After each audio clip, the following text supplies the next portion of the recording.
Bom, eu acho que agora a gente já está ao vivo, né? Boa tarde a todos, os ouvintes e a banca, né, de defesa de tese da discente Raíra da Cunha. Então, primeiro eu gostaria de agradecer aos professores, né, da casa, o Marco Antônio Schiavone e Maria Cristina, pela leitura da tese e pela participação na banca. E os professores externos, né, professor Leandro, da Unifesp, muito obrigado, e a professora Mariane, da Unifal, também muito obrigado. Né, eles são sempre com a gente aqui no nosso grupo de pesquisa, eu agradeço imensamente a participação dos dois em mais essa defesa aqui. Então, Raíra, dando início à nossa, né, defesa de tese, nossa não, a sua defesa de tese, primeiramente você tem aí em torno de 1 hora, tá? Para poder fazer a sua apresentação. E depois a gente vai passar para a arguição da banca, né? Então, eu peço que você suba a apresentação, tá? Eu vou remover a gente aqui da tela, vou deixar a gente em segundo plano e vou deixar apenas você e a sua apresentação aqui, ok? Ok.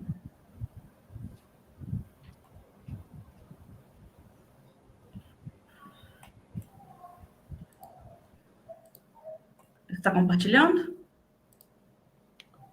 Ainda não. Deixa eu ver se eu adicionar aqui. Aí. Ok? Pode descer a apresentação. Já está compartilhando? Conseguindo? Sim, é compartilhada só a tela. Mas é isso, agora isso, põe no modo apresentação. Isso, okay. Agora sim.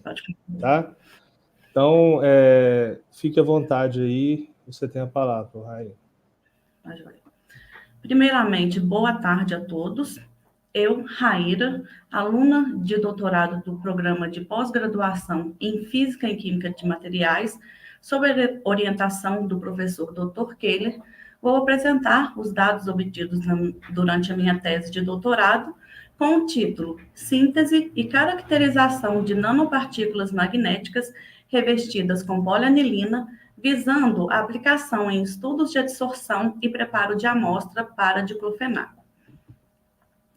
Essa apresentação está dividida do seguinte modo: uma breve introdução, objetivos, metodologia, síntese e caracterização dos materiais adsorventes, estudos de adsorção, estudos de preparo de amostra, resultado de discussão e conclusão. Bom, os contaminantes emergentes são substâncias tóxicas que apresentam risco no ecossistema. E a maior preocupação desses contaminantes é que eles não estão no monitoramento de rotina, ou seja, não são legislados. Fazem parte dessa classe de compostos os compostos perfluorados, pesticidas, produtos de higiene pessoal, desreguladores endócrinos, hormônios, e neste trabalho foi destacado os fármacos. Os fármacos, ele é amplamente utilizado na medicina humana e veterinária, e ele tem um modo específico de ação, desenvolvido para serem persistentes. A principal forma de contaminação dos fármacos é através da ingestão humana, porque depois ele é excretado e eliminado via as águas residuais. Dentre os fármacos, vou destacar o diclofenaco, que vou chamar de DCF. Ele faz parte de uma classe de compostos chamado ANE, que é anti-inflamatório não esteroide.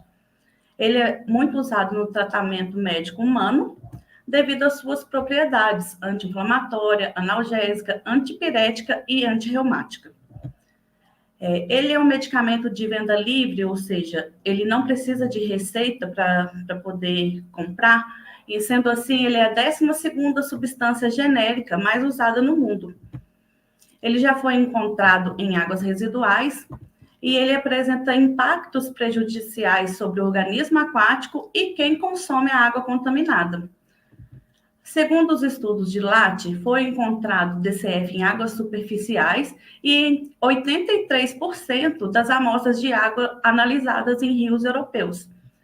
Também, segundo os estudos de Easy e Sakata, o DCF é o ANE mais comercializado no Brasil e ele já foi encontrado em rios em diferentes estados, como São Paulo, Mato Grosso do Sul e Paraná. Sendo assim, é necessário o desenvolvimento de novas abordagens para o tratamento de água. E, nesse caso, destaca-se a adsorção, que é um dos métodos mais populares utilizados. A adsorção é eficiente no tratamento de águas residuais para diminuir os efluentes dos compostos tóxicos. A adsorção, ela é a capacidade de interação entre a espécie adsorvida, adsorbato, da fase líquida, e a espécie de sítios adsorventes, na fase sólida.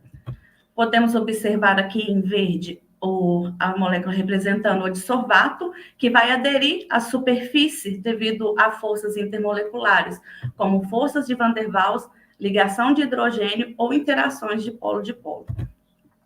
Alguns fatores influenciam no processo de adsorção, como interações adsorvente-adsorbato, o pH do meio, concentração da amostra, temperatura e tempo de contato.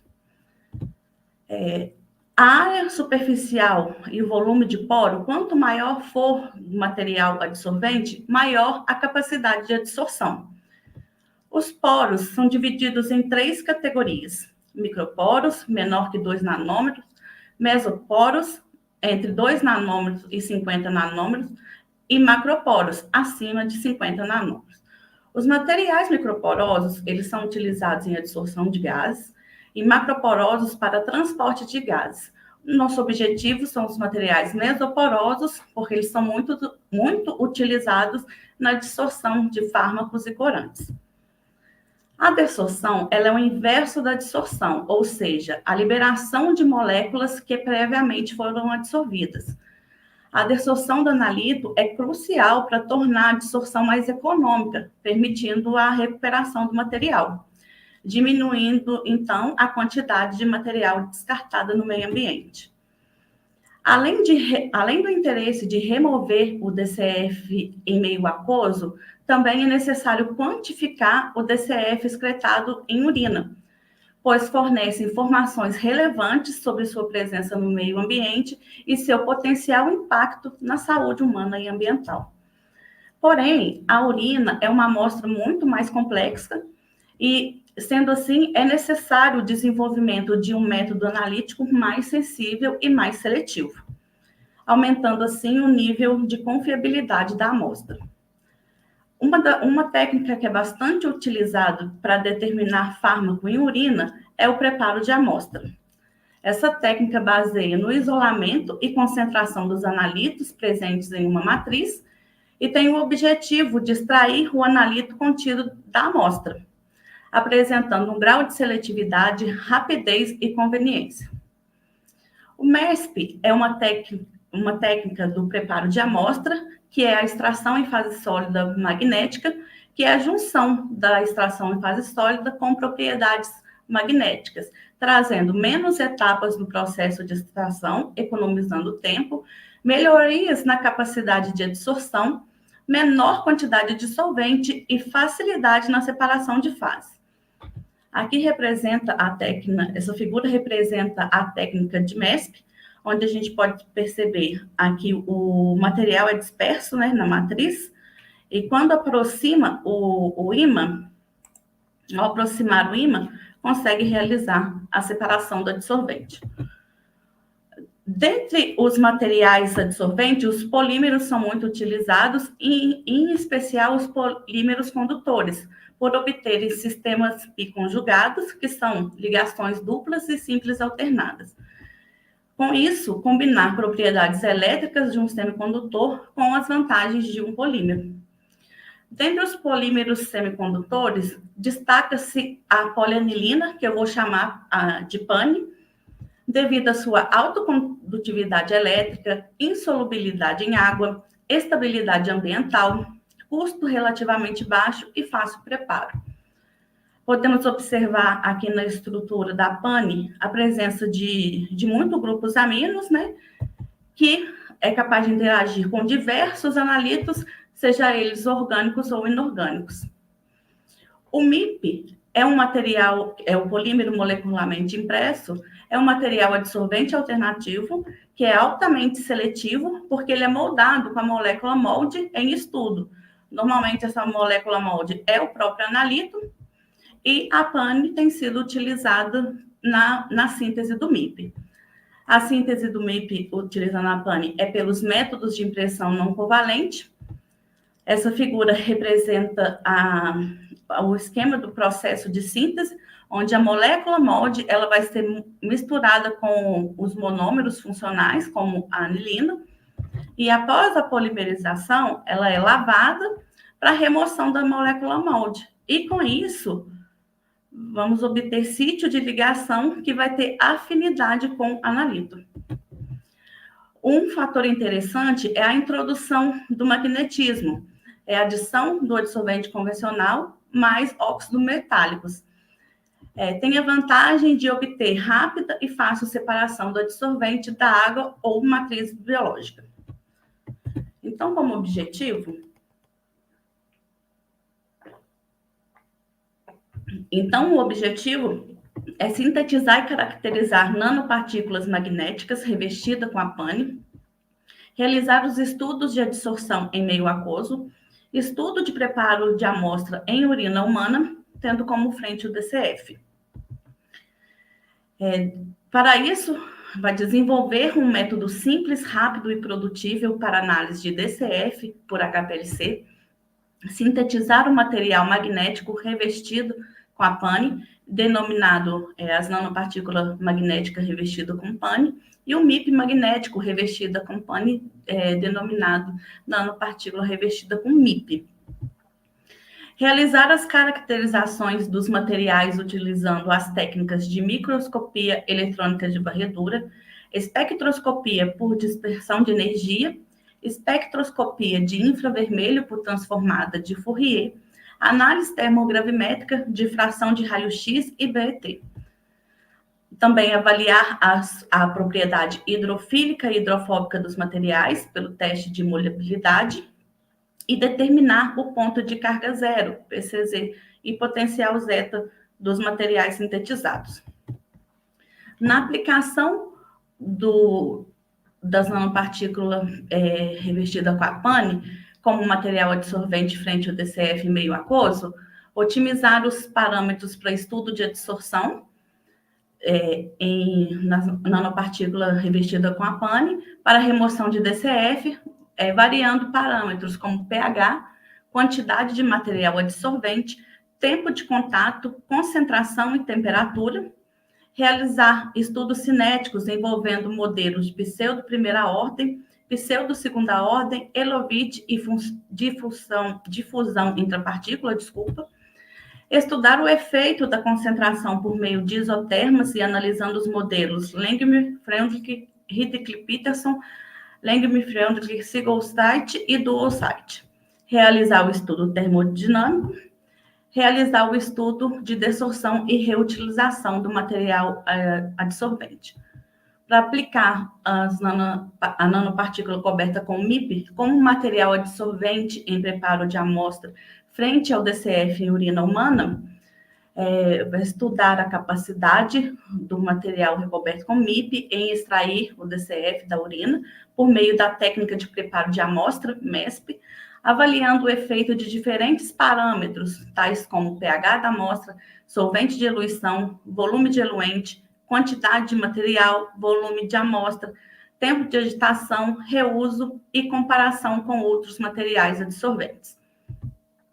Avaliar a capacidade seletiva por meio do teste de efeito de impressão, validar o método analítico desenvolvido utilizando amostras de urina humana enriquecida com DCF, segundo instrução da Anvisa, para avaliar os parâmetros exigidos como seletividade, linearidade, limite de detecção, limite de quantificação, precisão e exatidão.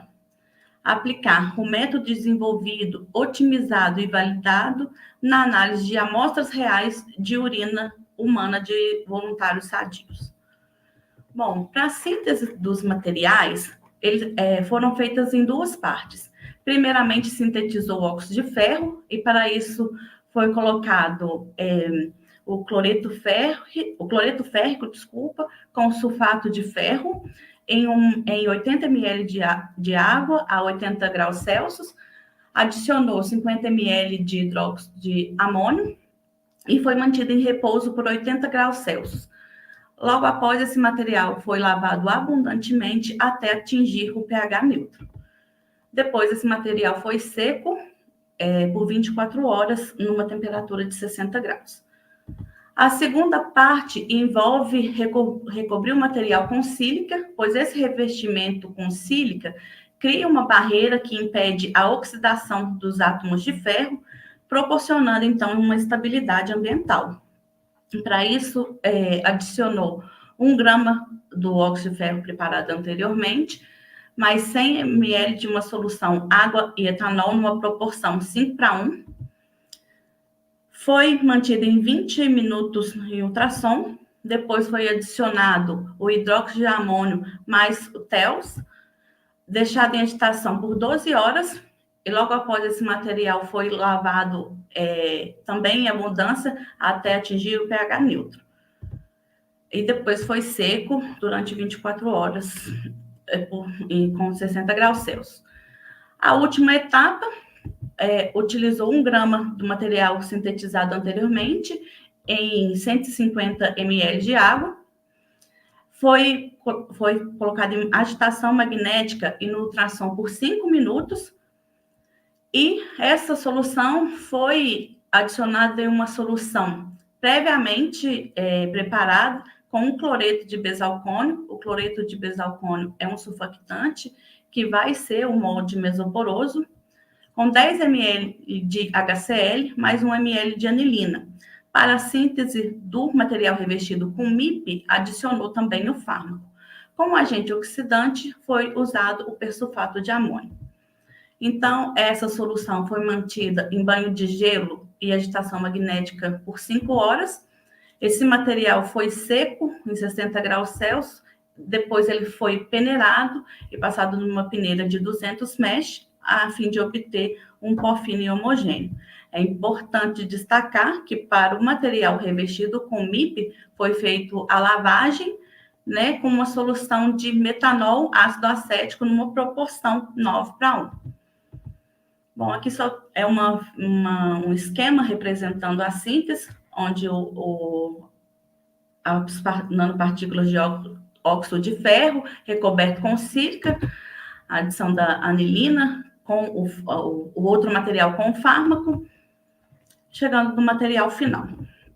Bom, nas caracterizações, observa-se uma fotografia do material recoberto com a pane produzido, eles têm as mesmas características e foram realizadas as caracterizações já citadas.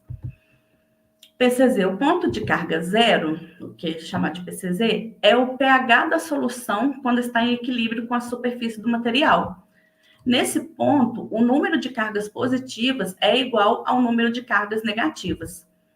Quando o pH do material é menor que o ponto de carga zero, as cargas positivas dominam a superfície. Quando é maior que o ponto de carga zero, as cargas negativas dominam a superfície. Para essa análise, pesou 0,025 gramas dos materiais e colocou em 10 ml de água. Essa água foram variados os valores de pH, foi deixado em agitação por 1 minuto e em repouso por 24 horas. O valor de PCZ pode ser encontrado por um gráfico pH inicial versus pH final. O potencial zeta também foi avaliado, que é a compreensão da estabilidade coloidal. É uma medida da carga elétrica na superfície das partículas e é expressa em milivolts. Valores maior que 30 milivolts, seja positivo ou negativo, sugerem predominância de forças eletrostáticas repulsivas, sugerindo estabilidade ao sistema, prevenindo a agregação de partículas. Para isso, foi utilizado um analisador de partículas, onde usou 30 miligramas do material em 3 ml de água. Bom, para aplicação do material revestido com pane como material absorvente frente ao DCF, em meio aquoso, adicionou em um Erlenmeyer de 125 ml, 25 ml de DCF, numa concentração de 25 miligramas por litro, 25 miligramas do material adsorvente. Foi feita uma agitação de 200 RPM durante 30 minutos, é a condição inicial. Depois, esse material foi separado, utilizando o ímã, e foi medido por HPLC. Na aplicação, depois na cinética de adsorção, variou o tempo em 1 a 50 minutos, obtendo os valores, aplicando os modelos cinéticos pseudo de primeira ordem, pseudo de segunda ordem, Elovit e difusão entre partículas. Também avaliou os isotermas de adsorção, variando a temperatura de 15 a 200 miligramas, usando esses modelos matemáticos que já foi citado. Também avaliou o efeito da temperatura, variando a temperatura em 25, 45 e 65 graus Celsius, obtendo também os valores da energia livre de Gibbs, variação de entalpia e variação de entropia. Bom, para os estudos de desorção, foi adicionado em um Erlenmeyer de 125 ml, 25 ml de tampão, em pH 4, 7 e 10, e agitou em 200 RPM, e o tempo foi o tempo que foi determinado experimentalmente na dissorção. Depois foi medido por HPLC. Na regeneração do material, utilizou 5 ml de acetonitrila por 10 minutos de agitação por vórtex e 5 ml de água para ajudar na regeneração do material, e foram realizados os ciclos de adsorção e desorção.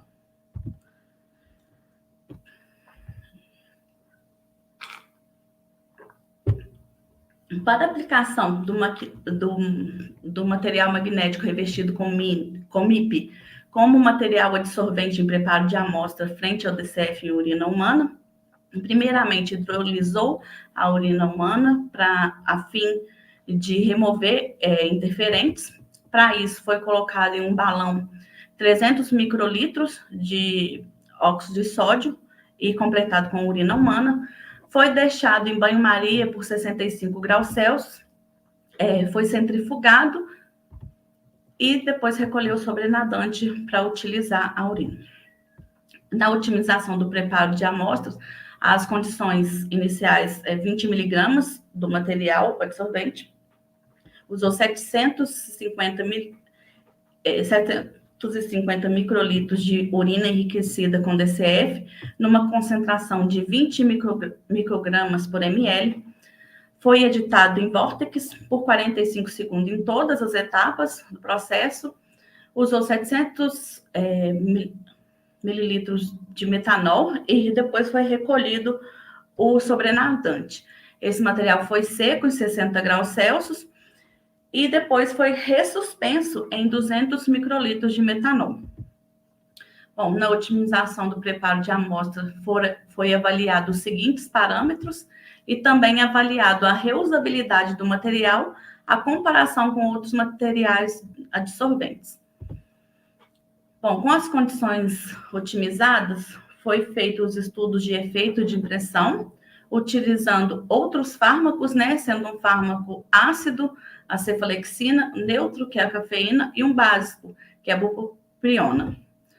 E para os parâmetros de validação do método analítico, foi avaliado os parâmetros já citados, e na aplicação de amostra real, depois das condições otimizadas, um paciente sadio, ingeriu um comprimido de diclofenaco sódico de 50 miligramas e a coleta de urina, e foi coletada a urina durante 72 horas, pois há dados na literatura fala que consegue identificar até 72 horas. Nas caracterizações, avaliou a morfologia dos materiais. Aqui apresenta a imagem de MEVs em diferentes ampliações, aqui para o óxido de ferro, depois o óxido de ferro recoberto com sílica, e o óxido de ferro recoberto com pane e com MIP.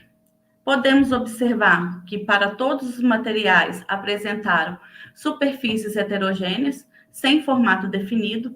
aglomerados e aglomerados irregulares. Porém, quando é recoberto com sílica e a pane, apresenta uma maior fragmentação do material, o que sugere a formação de um material magnético com propriedades adsorventes. Também foi avaliada a composição dos materiais sintetizados. Podemos observar que o elemento ferro ele foi diminuindo, né, ao ser adicionados a sílica e a pane. O oxigênio aumentou devido à adição do óxido de sílica. E pode-se observar que encontrou todos os elementos imagináveis e para os materiais finais, a composição foram parecidas e também apresentou um maior número de carbono e de nitrogênio correspondendo à pane. Bom, aqui tem uma imagem do EDS, onde a gente observa duas regiões distintas, uma com uma partícula mais fina, com tamanhos menores de partículas, outros maiores. Podemos observar que nessa região ocorre um aumento significativo de carbono, o que indica maior recobrimento da pane. Foi feita a análise de infravermelho para observar os grupos funcionais. E podemos observar que para o óxido de ferro aparece uma banda em 550, que é referente ao estiramento da ligação ferro e oxigênio. Aparece aqui, quando é recoberto com sílica, uma banda referente a vibrações de estiramento assimétrico e simétrico, sílica, oxigênio e sílica. E também, para os materiais que têm a pane, em especial a pane, né, sem um material magnético, encontra-se as regiões referentes à vibração de estiramento carbono-carbono, assimétrica, e simetria do anel aromático, estiramento por acoplamento vibracional, C dupla N e CC do anel quinoide. Então, essas bandas características da pane sugerem que as nanopartículas de óxido de ferro foram recobertas com um polímero. Foram feitas as análises de DRX, como podemos observar, aqui apresenta os picos do óxido de ferro, referente ao óxido de ferro. Ele manteve para os materiais sintetizados, né, recoberto com a pane e o MIP. E, porém, podemos observar que, ao ser recoberto com a sílica e o polímero, tem um halo de baixa intensidade, indicando compostos orgânicos.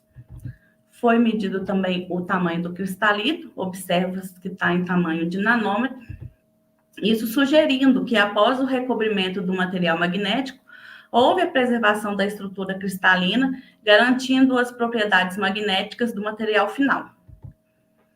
Bom, foi avaliado a estabilidade térmica dos materiais. A gente pode observar que o óxido de ferro e o óxido de ferro dopado com sílica são compostos estáveis na faixa de temperatura, e numa temperatura menos de 100 graus, eles têm todos os materiais têm uma decomposição, né, que é referente à umidade e compostos voláteis.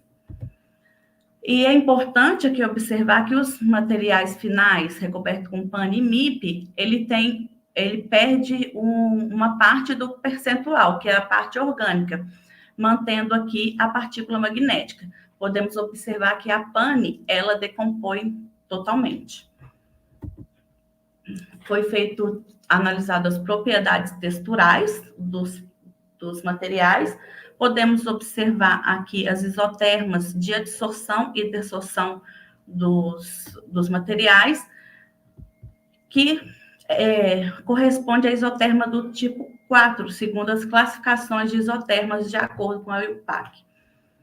As isotermas do tipo 4, ela apresenta essa esterese, né, que está mostrando aqui também para os materiais, e a esterese do tipo 4 representa materiais mesoporosos.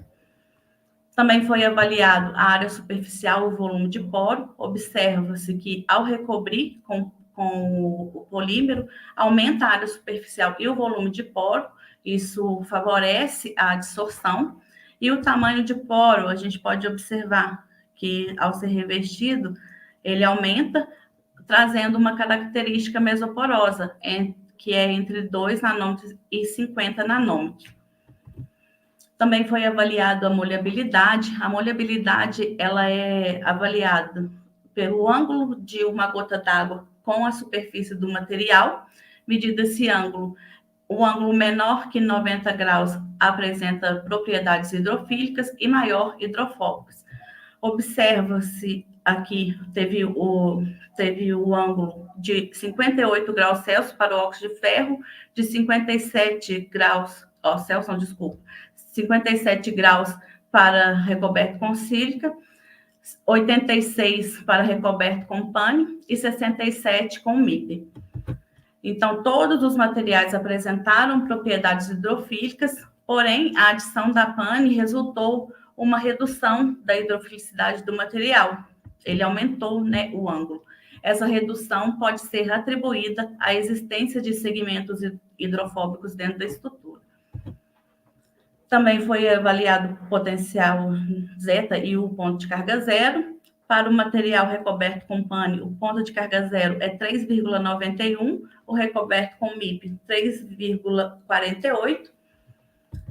E no potencial zeta, obteve valores maior que 30 milivolts, né? O que nos mostra que o material é estável. Para a otimização do método da determinação de DCF, foi utilizada uma fase móvel contendo acetonitrila, água, com pH ajustado para 3 com ácido fosfórico, numa proporção 90-10, um volume de injeção de 10 microlitros, um comprimento de onda de 290 nanômetros, uma temperatura ambiente. O tempo de retenção, como pode observar, foi 3,314. E para a separação cromatográfica, utilizou uma coluna Phenomenec Gemini C18 com 250 milímetros de largura, 4,6 milímetros de diâmetro e 5 micrômetros de tamanho de partícula. Os valores de pratos teóricos foram os valores satisfatórios, acima de 2.000, e o fator de simetria também foi um valor satisfatório, próximo de 1. Bom, então, avaliando nos estudos de adsorção, avaliando o efeito de pH, variou o pH em 4, 7 e 10, e a área obtida, né, é a quantidade de adsorvato que permaneceu na fase aquosa. Então, podemos observar aqui no gráfico que a adsorção foi muito efetiva em meio ácido, chegando a 90%, e não obteve adsorção em meio básico. Isso pode ser explicado porque o DCF em meio ácido, ele permanece neutro. E o ponto de carga zero do material é 3,91. Ou seja, em meio ácido, todos eles estão na sua forma neutra. Então, eles têm outras interações, como, por exemplo, a força de Van der Waals. Quando aumenta o pH, eles adquirem as mesmas cargas, e aí tem a repulsão eletrostática, que não favorece a adsorção. Bom, na quantidade de material adsorvente, também foi avaliado, onde observa que à medida que aumenta o material adsorvente, aumenta a adsorção, até em 25 miligramas, porque após esse valor, acontece a saturação dos sítios. O tempo de contato também foi avaliado, observa-se que teve uma rápida adsorção em até 10 minutos e depois tornou-se estável. Então, realizou estudos de cinética de adsorção para entendimento do processo de adsorção, né, com os 4 modelos cinéticos, e o melhor modelo cinético foi determinado mediante o melhor ajuste de dados experimentais com base no R de cada modelo. Aqui está os modelos cinéticos não lineares, onde podemos obter os parâmetros cinéticos. podemos observar que o R melhor foi para o modelo pseudo de segunda ordem, e também a quantidade de material experimental com a quantidade calculada para o pseudo de segunda ordem, ela está muito próxima. O modelo de pseudo de segunda ordem observa-se um processo químico. Foi feita também a avaliação do mecanismo de difusão. Para isso, foi utilizado os modelos de Elovitch e difusão entre partículas. Se a gente observar aqui no gráfico, a dissorção ocorre em duas etapas. Uma etapa mais rápida, que é na superfície, e a dissorção mais lenta, que é em locais mais internos. Isso corresponde a uma natureza heterogênea, que é a transferência de massa para a superfície de adsorção. A isoterma de adsorção também é feita para o entendimento do processo de adsorção, a fim de determinar a capacidade máxima de adsorção do material em temperatura ambiente pH fixo. Foram avaliados 5 modelos térmicos e também, como na cinética, o melhor modelo isotérmico foi determinado mediante o melhor ajuste de dados experimentais com base em R. Aqui mostra os modelos de isotermas relacionados.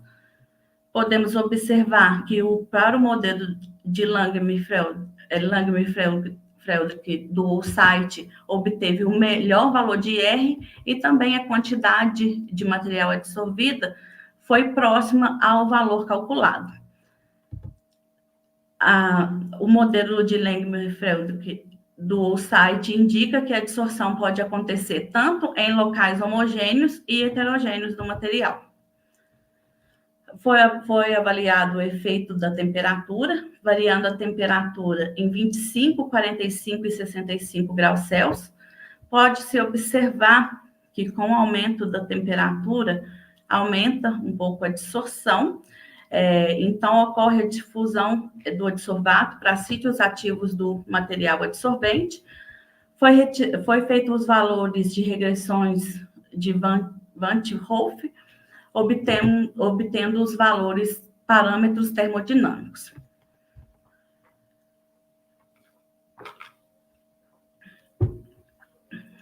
A energia livre de Gibbs, está com sinal negativo, indica o processo espontâneo. A variação de entalpia também está negativo, indicando um processo exotérmico. E o valor da variação de entropia indica a aleatoriedade das moléculas, aumentando a interface líquido-sólido. Também foi feito os testes de adsorção e o teste de regeneração. A gente percebeu que a adsorção é altamente dependente do pH, então foi variado o pH e podemos observar que a desorção ela acontece, ela é bem mais forte em meio básico. Foram avaliados os números de ciclos para reutilização. Pode observar que tem uma perda de aproximadamente 20%, porém ele continua efetivo para ser usado durante mais vezes. Aqui está a comparação com outros materiais adsorventes, usando o DCF. Esse método desenvolvido com a pane foi favorável, tendo a quantidade absorvida muito próxima ou até superiores de valores relatados na literatura, e foi realizado no menor tempo de equilíbrio. Bom, no preparo de amostra, foi avaliado o pH da amostra, né? Variando em pH de 2 a pH 12. Observa que em meio alcalino é mais eficiente a recuperação de DCF, chegando a 61,4% de recuperação. Isso ocorre porque o DCF em meio ácido, ele possui carga zero. Porém, quando aumenta a alcalinidade, ele possui cargas e essas cargas podem favorecer a adsorção e, consequentemente, a recuperação do DCF. Também foi avaliado o solvente de diluição, permaneceu o solvente metanol, né, que obteve 61,4%, né, por cento. O metanol ele tem alta polaridade e maior valor helotrópico, desculpa. Por isso, ele foi o eluente escolhido. O volume de eluente também foi avaliado. Observa que teve aumento da porcentagem com 1.000 microlitros, de 71,24%. Também foi avaliado a quantidade de material. Observa-se que variou em 10, 20, 30 e 40 miligramas. Com a quantidade de 30 e 40 miligramas, ele tem a recuperação próxima, porém, em questão de custos, né, vamos utilizar 30 miligramas.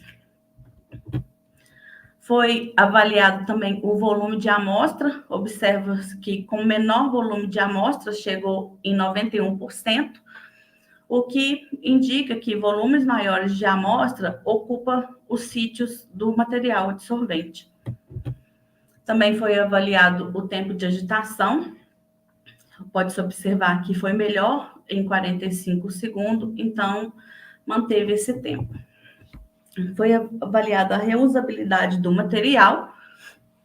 A gente pode observar que teve uma queda bem grande na reutilização. Aqui é a primeira reutilização, né, caindo de 90% para 40%, e decai ainda mais após o segundo ciclo de reuso, o que então a gente não indica que seja utilizado mais de uma vez o material adsorvente, a fim de manter a eficiência do processo.